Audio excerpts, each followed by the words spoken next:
Florida Senator Marco Rubio continues to be one of the loudest voices, calling for more federal help for Puerto Rico. I am concerned about a public health crisis. People are drinking water that is unsafe. You have now about a month today without power. So you worry about people not just in vulnerable medical conditions, but the outbreak of communicable diseases.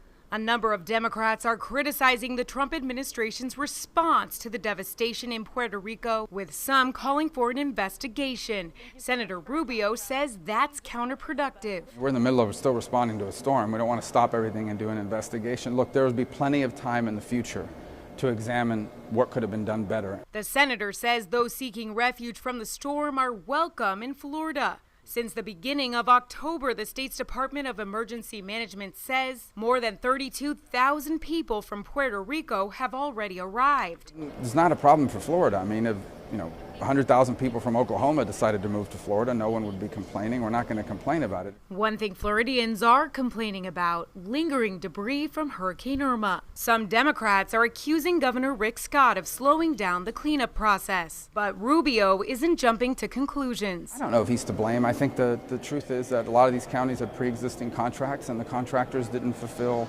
their obligations because they got a better price from a competing county that outbid them. Here in Washington, it's crunch time for Republicans as they work to overhaul the tax code before the end of the year. But if they fall short, they could face backlash in the 2018 midterm elections.